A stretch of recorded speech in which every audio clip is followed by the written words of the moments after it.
Hey guys, welcome back to 24 Chambers of Film. Nathan here, accompanied by Steven. We are going to be debating today which is the better Quentin Tarantino movie, The Hateful Eight or Django Unchained. Steven says that Django Unchained is better. I say that The Hateful Eight is better. So, first off, we want to know what you guys think. So, let us know in the comment which one you think is better. And let's get right into it, Steven. I'll give you the floor first. Why do you think Django Unchained is better than The Hateful Eight? Okay, first, no shade to Hateful Eight. I love that film, great film. But the reason why Django's a better film are for these reasons. The pacing is better in Django Unchained. For it being 2 hours and 45 minutes, it flows by really good.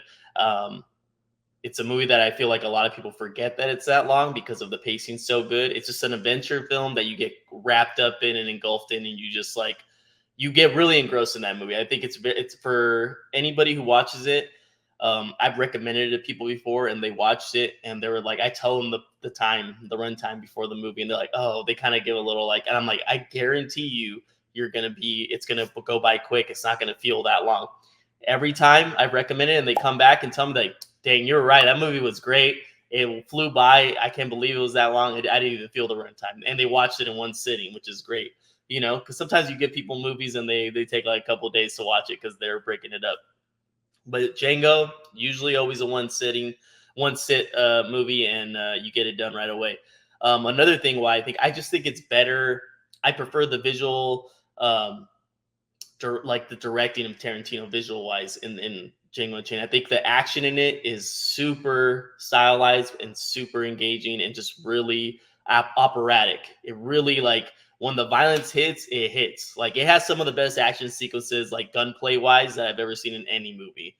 I put it up there against any top tier action film. Um, especially when it's like gunplay stuff, it's so good. Like the whole scene at the end with the Candyland massacre, when after King Schultz dies and Django just goes off on everybody, just the framework of the camera position and the movements and just the way the blood is just like bursting out. I just love that type of I guess over the top violence. It works really well, and he does a great job of balancing the over the top violence with the realistic violence of like the slave violence that happens in the movie. That's another thing.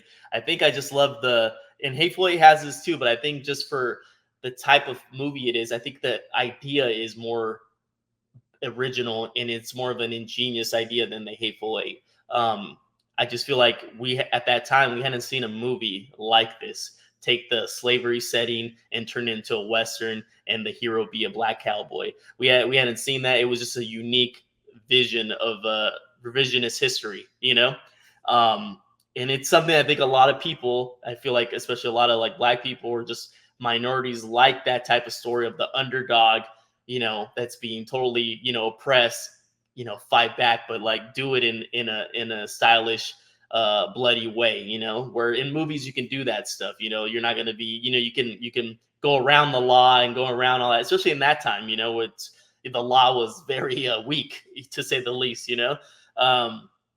So yeah, I think that, and then I just love the whole. I think the chemistry between Dr. Schultz and Django Unchained and Django Unchained of Django is just like a great pairing. It's a great buddy film too. That first hour is like a great buddy film. Them like finding the bad guys and then teaming up, and then he becomes a mentor to him and stuff like that. And it's just totally you get like lost in their journey, into trying to get Broomhilda, which is Django's wife. Another thing, I think the villains are so good in Django Unchained. I think it's such a great contrast of Django and Dr. Schultz with Calvin Candy and Samuel Jackson's character, Steven, who's honestly I think Steven is one of the best villains of all time. I think he's so good, and he comes in like almost 2 hours late, like no, not 2 hours, like an hour and a half later. He comes into the movie, I think, when they arrive at Candyland, and he just steals the show. The rest of the movie, in my opinion, he is so good, and you just love to hate him. He's so like I know people that hate him because of that movie, because he plays the the Uncle Tom character so They hate, good. they hate They Samuel hate Samuel Jackson. Jackson because he plays it so good. They can't like unsee him, and unsee him as the character, you know.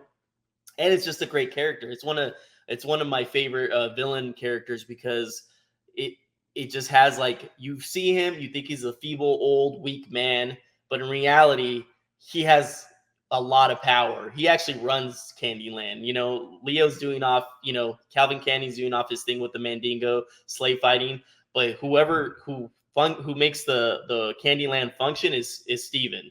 He's the one that's writing the checks, stamping all that stuff. He has a lot of power. When Calvin Candy is in there, he's in charge. Only when Calvin Candy comes there, then obviously he has to play the role. But he's basically like a father figure to Leonardo DiCaprio's character, and you see that when they go into the library when he picks up on Broomhilda and Django's relationship, and then tells him he's not a feeble old guy anymore. He's playing up his age. I thought that was an interesting reveal for his character, and just makes his character very interesting and unique. He's not just some guy who's just parodying everything that Calvin Candy says, at the dinner table and stuff like that, which is hilarious.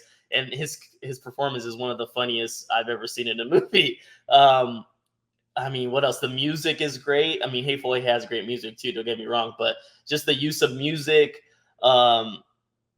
it's just a great, like, cathartic ending. I think the ending of Django is so cathartic, the way it happens, just taking down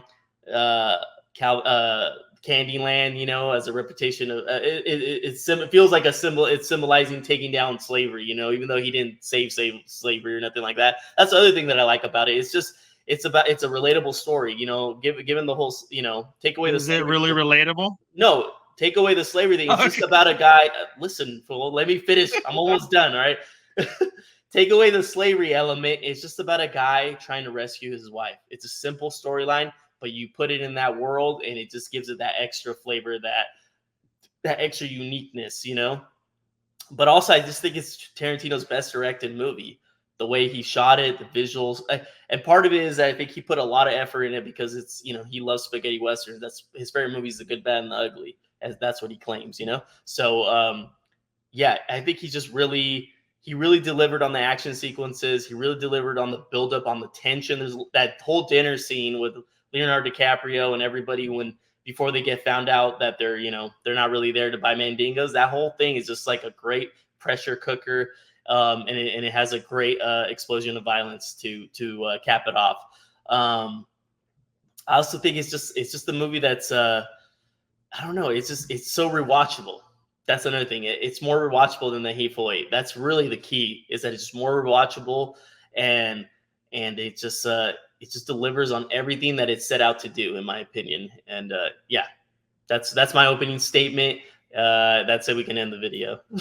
I heard a lot of reasons why Django is a good movie, which I agree it is a very good movie. But I didn't hear reasons. Wait, hold on. A better movie than the Hateful Eight. All those reasons. It's like all those things. Hateful Eight has all those things, but Django does it better. Okay, so Hateful Eight is just better in everything that Hateful Eight does, in my opinion. Even in the similarities, they're both westerns. Listen, it's just a better western.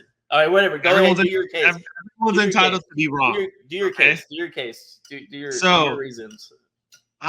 When I first saw them, I like Django better than the Hateful Eight. Mm-hmm. Okay, but as I saw the Hateful Eight, every time I saw it, I liked it more, and I liked the characters more, and I like Kurt Russell's character, right? The Hangman. Walter Goggins' character was great. Walter Goggins' character is a POS, but you end up rooting for him. Because at the end, right, he I don't want to say he ends up being a good guy, but he ends up on the right side with Sam Jackson, right, at the end of the movie. And seeing that character transformation, I thought was great in that movie. Django, great acting, okay? Everyone talks about Jamie Foxx. To me, Christopher Waltz, Leo DiCaprio, both did way better jobs than him acting. Like, they stole the show. Jamie Foxx did a great job. Hold on. It's Christoph Waltz. Sorry, Christoph Waltz. Sorry, Christoph Waltz. Uh-huh. They all did a great job, but them two, their performance was just like above and beyond, like just, and it was to the point where Okay, I I want to was say mad something, but I'll when let you finish. Go ahead. I was mad when they killed Christoph Waltz's character. Mhm. Like I was mad. Like I did not want him to die. Um, but Walter Goggins' character was just as good, right? I like the fact that it's basically almost like playing a game of Clue, right? When you're Yeah, watching yeah. the Hateful Eight, Mhm. because you're trying to figure out who it is. And they do a good job keeping you guessing. I wasn't, eventually you start figuring it out, but I like the fact that they were in one place and they're able to make a movie that's 3 hours long and the scenery doesn't really change and they still keep you intrigued, right? What's Bruce Dern? God, that guy Mhm. plays like does such a good job playing like a bad guy in my opinion. Yeah. Like he's got the look, his scruffy like 5 o'clock shadow, whatever you want to He's call so it, good, beard. you feel like he is actually racist. That's how good he A is. 100% exactly. And Like that N word's coming out way too good out of your mouth, bro. What's going on here? Yeah, bro. Like, yeah, yeah. and I think the fact that Django's a good action flick in my opinion. It's a very good action flick. It has a lot of stuff. I just for whatever reason like Django for being the hero. I like the whole time I'm like, dude, you're kind of a dick to everybody else too. That like instead of Bro, get like out of helping here. them, like Well, he's like a dick to the other slaves. You what are know? you talking about? He lets them free at the end, bro. Well, first of all, he's playing a character. No, Like, I get you know it. what I mean? I get it. But it's like He's playing a he could black. cost these First of men, all, cost first of them their all, life. First of all, okay. I'm sorry. At that time, it's kind of like killed or be killed. You know, it's that in that scenario. And it's also like, sorry, I'm trying to save my love of my life, my wife. Fuck everybody else. That scene, what you're talking about, is perfectly encapsulated in, I think, maybe the best scene in the movie, or one of the best scenes for sure. When the slave is on the tree and Calvin Candy goes to him, I and get what okay, you're that saying. is Okay, that what but you're saying you is know, all right there. It's like you can tell he's in pain. He at some point you can see him break a little bit where he's like, "Fuck, I feel horrible," but he's thinking about the prize, and the prize is his life. All right, and you that know who I felt bad for that it just bugged me for some reason was the other guy. And he's a recognizable actor. I've seen him in other stuff. He has like the mole right here. He's the guy who goes, "Are you eyeing me or don't be eyeing me or something like that?" When yeah, they're going to the guy who Candyland. like spits and Yeah, looks at him. Yeah. By yeah. the I'm like, way, man, that guy gets free. He gets free at the end. He kills. but how far did he really get? Let's be real. Like he We basically don't left know. them out to We fend don't for know. themselves near the what was it called? What's the Karuk? No, what was the stone company, the where they Yeah, break the roots of the quarry? yeah, the Dickey Mining Yeah. Company or whatever it's called. Yeah, the Yeah, Dixie Mining Company. yeah, So but anyway, back Dixie to why the Hateful Eight is better, okay? I Liquid like Dixie that. Mining Company. That's what it's called. Yeah. Yeah. So the reason I like the Hateful Eight is because it doesn't need all the hoopla, all the action to tell a good story. I Mhm. feel like if you can tell a good story, it's like when someone makes a movie that's set in one location and they make it work, I feel that is a greater accomplishment than a movie that's constantly changing location because that is a harder feat to accomplish. Okay. And I think he did that perfectly, right? I Mhm. think the characters, all the acting was on point, which it is in most Tarantino movies. I don't think I can think of one where I'm like, yeah, the acting was bad, right? Mhm. Um, but you got to know the characters, like even Marco's the Mexican, right, and stuff like that. Uh, They do a good job just integrating him into the film, and I think the ending is better. Yes, I know Django saved Broomhilda, mhm.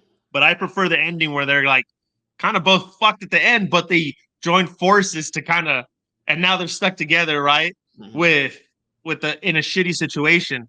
I thought that was a great ending because at the end of the day, right? Even whether they're lawmen, whether they're Mhm. cowboys, they're all kind of in a way, They're all sketchy people. not. Yeah, they're all sketchy people. That's the way Yeah. to put it. Yeah. So I don't know. I just thought it worked because to me, the more I watch it, the more I start paying attention to other little details where I feel like there isn't in Django. I'm watching it and I can rewatch it and I can just listen to it and I'm good. Like And I feel like I've watched the movie because I remember the scenes in my head and all that stuff. With the Hateful Eight, I feel like I still have to pay attention every time I watch it because I feel like just gonna pick up on a little something else that I didn't pick up on the first few times that I watched it. So I think replayability in the sense of you want to play something to like kill some time. Django, yes.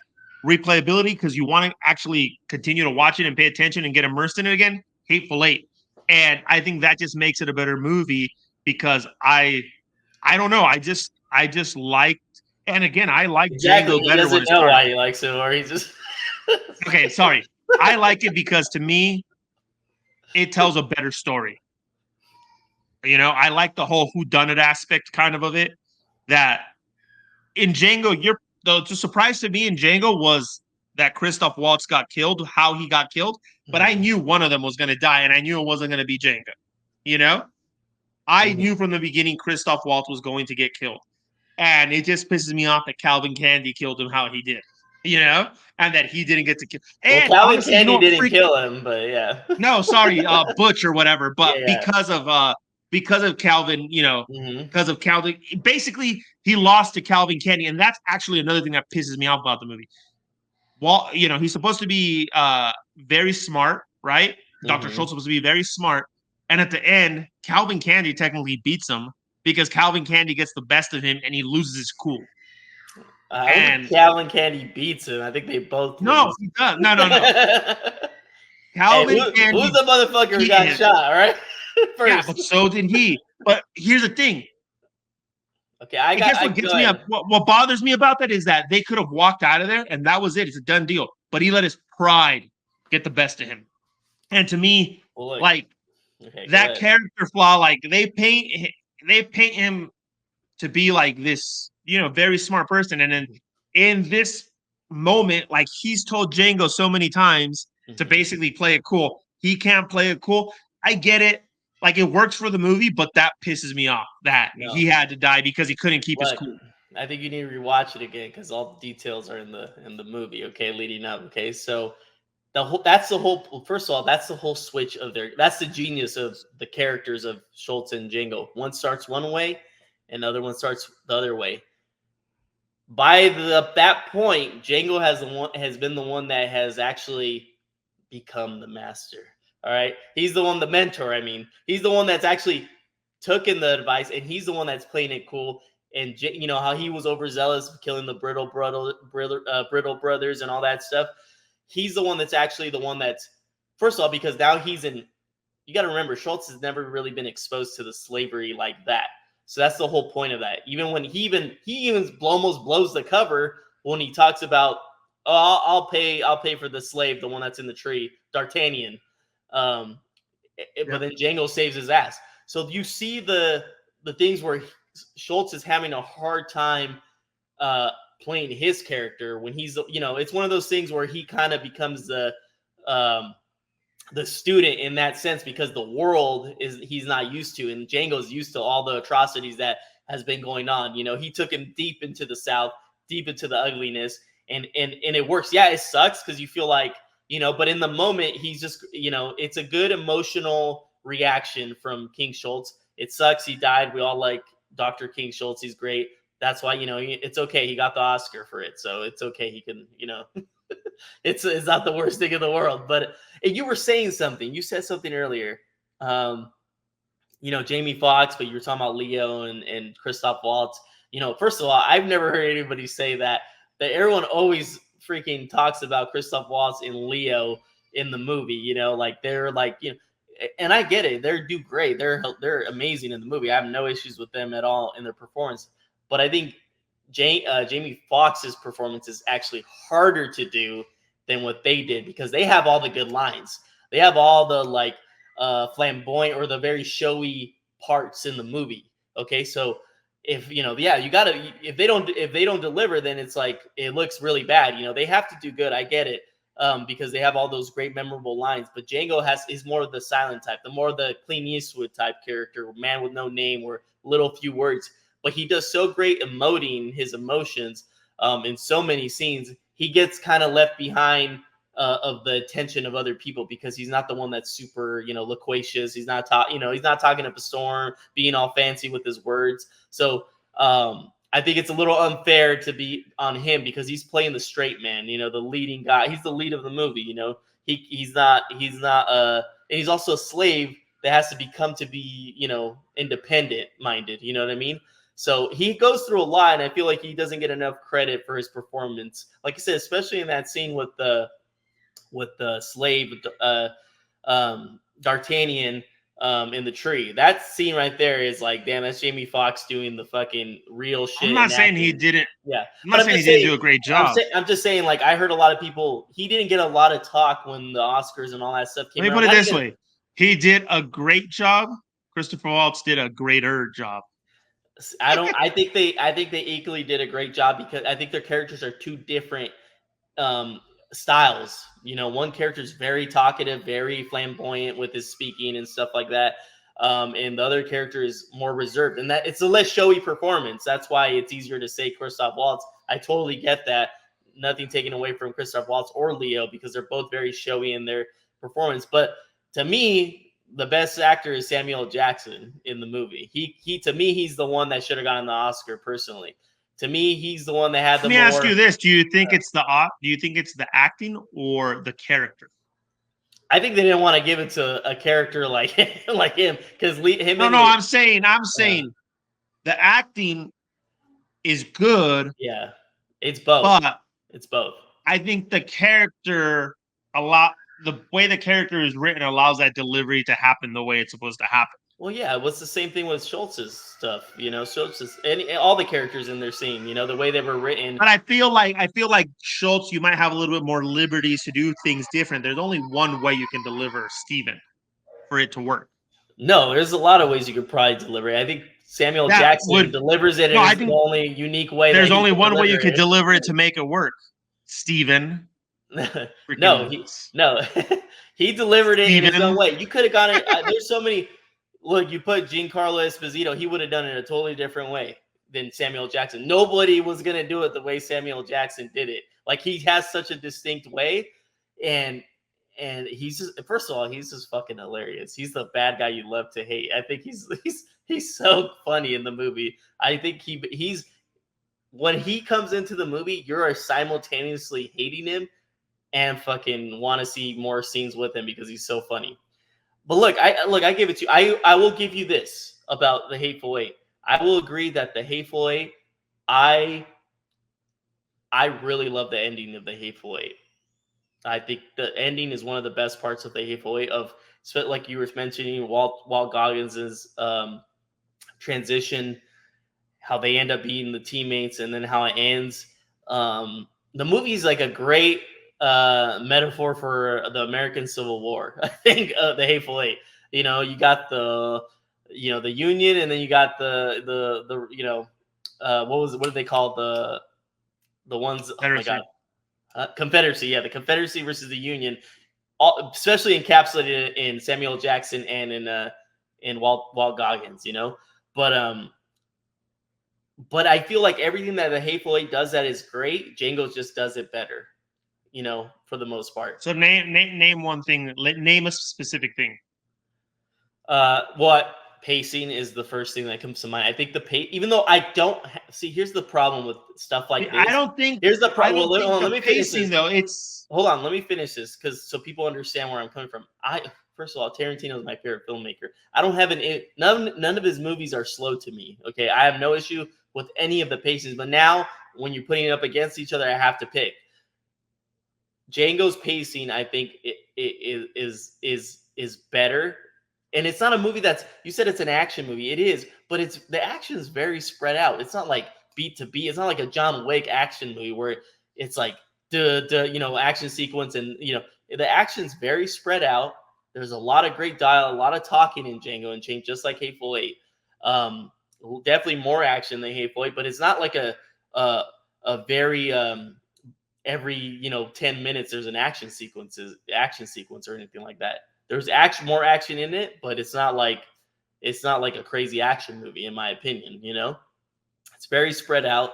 So I just feel like that's the other thing. I think the action's better in Django Unchained. Whatever action's in Hateful Eight, which there is some, it's better in Django Unchained. Granted, they're more confined and all that stuff, and I agree. It's very hard to tell stories in a confined space, and make it work really well. And Hateful Eight did it great. I have no shade to Hateful Eight. They did a great job with their storytelling. I love the whodunit aspect. I love mysteries, so I love that Hateful Eight was also a murder mystery.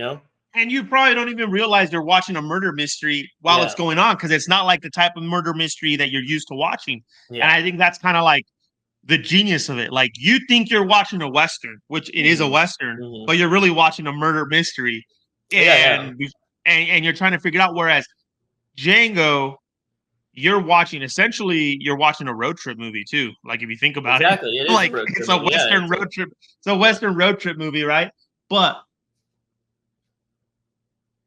let me put it this way: if they had been more, if you remove all the extra stylized violence from that movie, okay, from Django, why would I do that? and no, let's just say you do. Okay. Let's just say you Okay. remove it from Okay. that Okay. movie.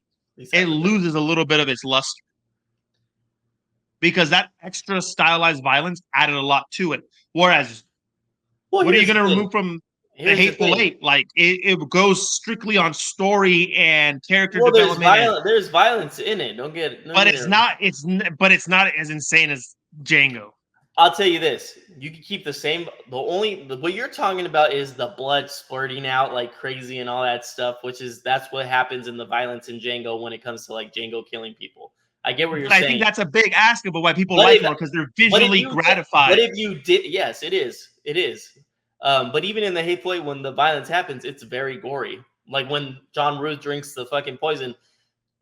Yeah, That the well, no, ah, yeah, okay. So don't even get me I started. think it's not, it just, there isn't as much as in Django, and I think Of course. that's But that even I think that's why even people talk about but even Django's fight scenes a lot more. But even if they didn't do that in Django, if they kept the violence as realistic as possible in movie terms, it would have worked because he shoots it impeccably. The shot sequence, the shots, the editing of the action is done so goddamn well.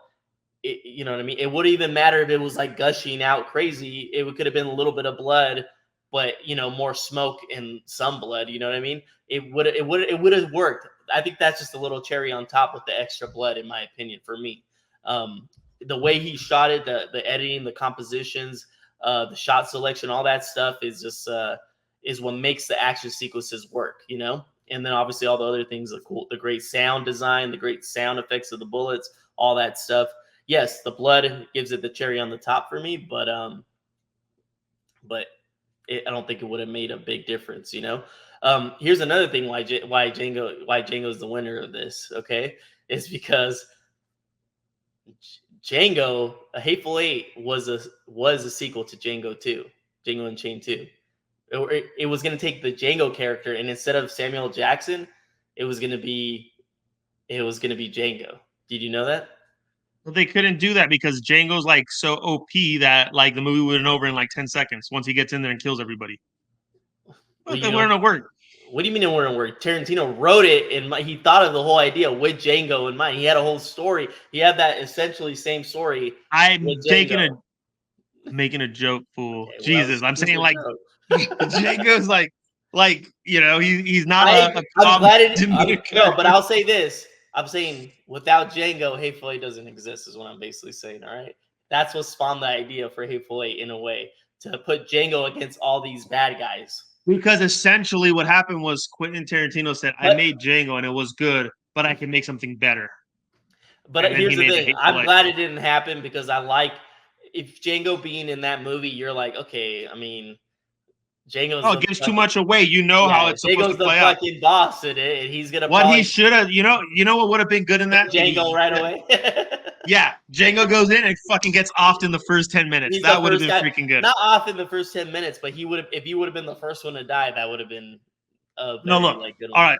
All jokes aside, they're both very good movies. This is why Mhm. I like the fact that in the Hateful Eight, you start and by the end of the Hateful Eight, it's you have a completely different thought about it. Like what you thought was going to happen in the very beginning is completely different by the end of the movie. It's not the ending that you came in thinking. Whereas when Django starts, I know Django's gonna get free Broomhilda, right? Like I know that's You gonna really happen. though, when you first saw it, did you really feel that way? Yeah, I don't I believe did you. not. I didn't. I did not think Quentin Tarantino was gonna jerk us around. It'd be like if we watch Kill Bill and then she doesn't freaking kill Bill. You know, she Yeah, doesn't beat Orenishi, right? Like that's a I little knew it was different. gonna happen. I knew it was gonna happen. Like I wasn't. I wasn't a surprise. Whereas the ending to the Hateful Eight, I am surprised because no way in the first hour and a half of that did I think Walter Goggins was gonna end up on the right side with Samuel L. Jackson at the end of that movie. No, I mean, I get what you're saying. I would agree that it's more of a surprising ending than the way Django ends. You know, it is essentially almost like a not quite a fairy tale ending for Django, but he hits a very more Oh, crowd who knows, please. man? They could have been It's killed a like 10 miles down the well, road, right? And we're everybody, not talking about that. We're talking about what we see, and what we see yeah, is a crowd pleaser of an ending is what we see in Django Unchained, yeah, they won. They beat the bad guys. and Hateful Eight. You don't see necessarily a crowd pleaser, even though I kind of find it a little bit of a crowd pleaser ending, but it's more of a like you know, it's It's more of a almost like a twist. Butch Cassidy. It's Yeah. like a Butch Cassidy and the Sundance Kid ending where they're Look, essentially probably screwed. You know? Look, here's the thing why I hate this face off because I really like I could talk great things about Hateful Eight, especially with the whole dynamic between Walt Goggins and Samuel Jackson's character, just a bunch of the characters, and just kind of like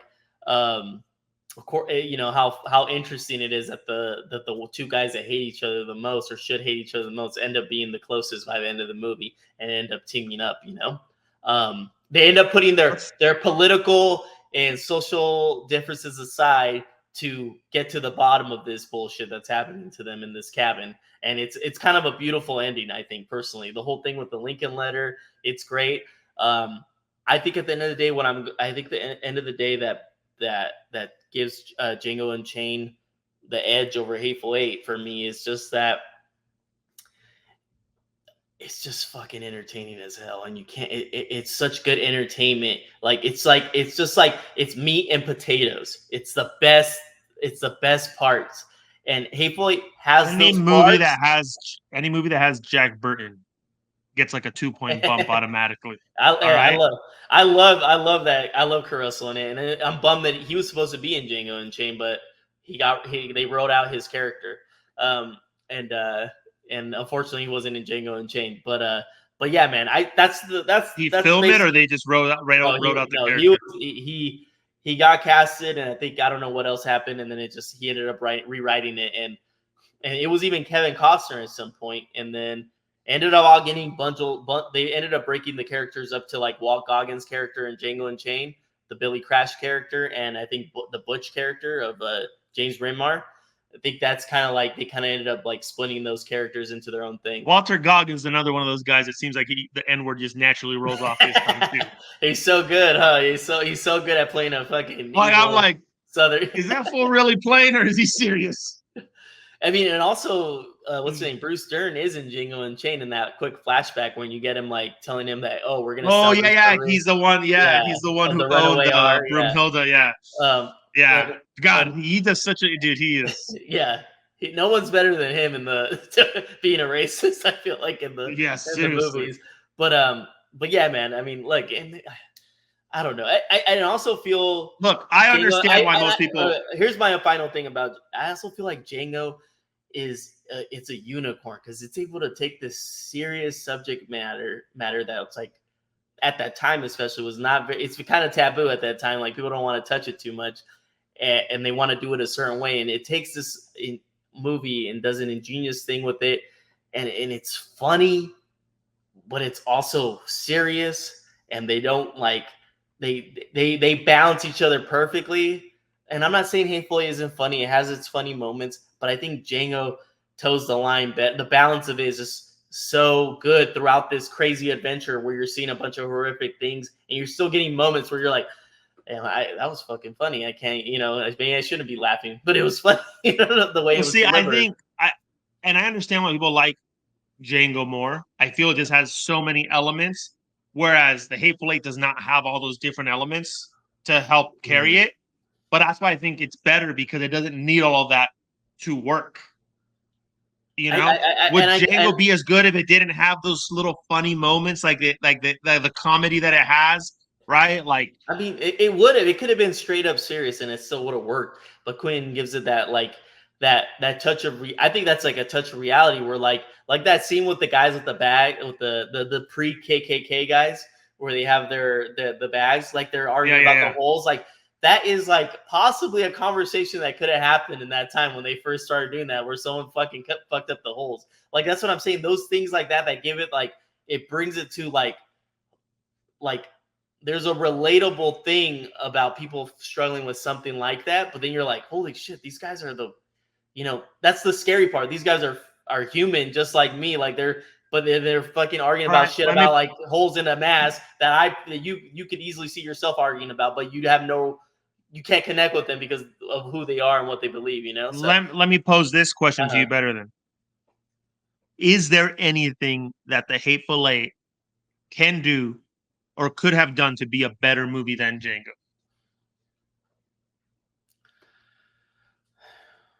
Is there anything they could have done? I think that's yes with any movie. Hmm. I think it maybe I'm trying to think. I don't know. I think maybe a more I don't even know, man. Like I said, I like Hateful Eight. I just don't feel like it. See, the Yeah, best analogy I I can give couldn't you I here couldn't give is, you anything that it really could have done better to look, beat Django. Personally, I think I'm it's gonna fine the give way you it the is. I'm gonna give you the best analogy that I can when it comes to the Hateful Eight and Django. The Hateful Eight Yeah, is a okay, I got team your answer.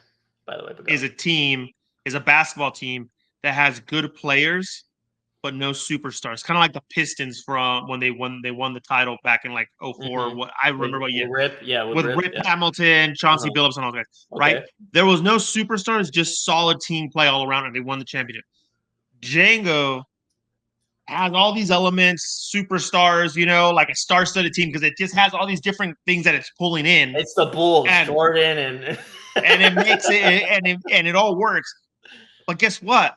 Then when the superstar Lakers went up against the just humble Pistons, the Pistons won because they were just overall a better team. And to no, me, the I think Hateful you're Eight trying. doesn't have all this I doesn't think have you're all trying this to make the hoopla, analogy of the doesn't have. Bulls versus the Jazz, is what. But the Jazz didn't win, so it doesn't work in this scenario. The Hateful Eight is better than Jenga. No, I was gonna say what would make it better. I think if they implemented, I know they did it in chapters, but within the chapters, if they would have implemented, it could have. If they would have implemented some good, like they could do it in Once Upon a Time in Hollywood, where you flash back to like some stuff, of like because everything, which kind of works within the movie, which is they kind of you have to take everything they say as the truth. Like these characters, they never show you any past experience, all this stuff. No, Like, all the flashbacks relate directly to what's going on. Like when they show yes, you who spiked the coffee, right? When Sam exactly. Jackson is telling the story of Bruce Stern's son But and all that. I would have It like I wouldn't have mind. Like here's the thing: I don't need this, but maybe this could have, maybe, which probably unlikely, could have maybe like put Hateful Eight maybe over Django, but I don't think it would have. But maybe this could have. It depends how it would have worked. But like showing little, like when he's telling the story about burning the camp and all that stuff, maybe see like a flashback, like little flashbacks of them telling stories of their experiences. They kind of do it with him, obviously saying the whole like the getting the son to like give him the blowjob, yeah. all that stuff. But again, I don't think it was necessary doing flashbacks. But I don't know. I don't really know, man. It's hard because I think Django's a perfect movie. So it's like me telling I don't think Hateful Eight's it's a very good movie. I think it's one of his most underrated movies. I'm with you that it's a great movie and it's super underrated. And I agree. You said it. Every time I watch Hateful Eight, I like it more. It's so maybe in the future, more times I watch it, but every time I watch Django, I'm reminded why I like it more than all his other films. You That's how I kind of feel. technically just admitted that the Hateful Eight is eventually going to catch up and pass Django for you because But with that no, I concept, it didn't because works. I said I'll be watching. I'm like, dang, Hateful Eight, and then I'll rewatch Django, and then I'm like, oh, I'm reminded of like reality, and I'm like, oh, reality is Django's the better. Django Unchained's better. That's what I feel is going to be my relationship with probably the rest of Tarantino films, unless his last film, his 10th film, is like, the best Has one. he announced that yet? He was supposed to make this movie called The Movie Critic, but then he said, "Nah, I'm not interested in that idea no more." He wrote it and everything. They announced that it was going to start filming in the summer of this year. Apparently, he got another movie idea. He threw that one to the side, Dude, and now he's got writing. I'm not gonna lie, like, because he said he's only doing 10, right, and then he's done. We'll see, but yeah. So you know what I think would be cool for him to do? If he got the rights back to Natural Born Killers and remade it the way he thought it should be made. I would be down for that. Actually, I thought of that, and I'm like, damn, that would be super fucking cool, because I know he does not like Oliver Stone's version. Yeah, he fucking hates it. But honestly, I've still yet to see the whole thing, because it kind of drove me nuts, the aesthetic that Oliver Stone was doing in that movie. Yeah, 100%. So I do want it really quick. I'm honestly worried what he's going to do for this last one, because Once Upon a Time in Hollywood was a good movie, but it's on the lower end of Quentin Tarantino movies for me. Really? Yeah. Well, look, I'll say that. Well, I'll say that. I want him to go back to like Reservoir Dogs style. See, okay, well, I guess this will be for another video, ranking video of his films. We don't want to get too much into that because I'm just going to go on and on. But Once Upon a Time is like in the middle, like number 6, basically, of my favorite films of his. What's the worst one for you? What's the lowest? What's my last? Here's the thing. Okay, well, before I say this, I like all his films. He hasn't made a bad film in my opinion. Which is the worst one that he's made? I'm gonna get to it. Relax. I just have to say that, because then people are gonna be like, I don't want disclaimers. I want answers. I always, with him, with all the filmmakers I like or movies I like, I have to give disclaimers. All right, so back off, fool. So Reservoir Dogs is my number 8. Yeah. I mean, not my number 8. Reservoir Dogs is my number 9. Sorry, is my last. Yeah, I mean, it hurts me to say. It hurts me to say. It pains me to say, but I like the other ones more. Oh my god, that's insane. Honestly, let's just end this now. Hateful Eight, clearly better than Django Unchained. Come on, dude. No, but seriously, obviously they're both great. They're both great movies. Let us know which one's better. Django Unchained or Hateful Eight. Please let us know, so then I can talk shit if Django's the winner. Honestly, I know Dave wants to talk shit. I know more people like Django Unchained, but again, I'm telling you they like it because they're caught. No, but I'm not saying they're right. They're just as wrong as you. But look, they're caught in the hoopla of all the gunfire, all the comedy, all that bullshit. It was story-wise just solid. When it gets down to it, the fucking Hateful Eight. All right, bro. Guys, don't say no disclaimer. You're giving me a disclaimer here. Thanks for watching. Appreciate your time. Make sure to tap that like button. Subscribe to the channel. We're going to be doing more debates on this because clearly this guy just has some warped view on movies, saying fucking Reservoir Dogs is the number 9 ranked Tarantino movie, like insane. But I just don't even know what to say. Just repeating those words just is insane to me. I love Reservoir Dogs, so I don't know. Like, I don't try to make me seem like I'm some asshole. All right, guys, appreciate it. Make sure to hit that like button, subscribe to the channel. Until next time, I'm Nathan. This is Steven, 24 Chambers of Film.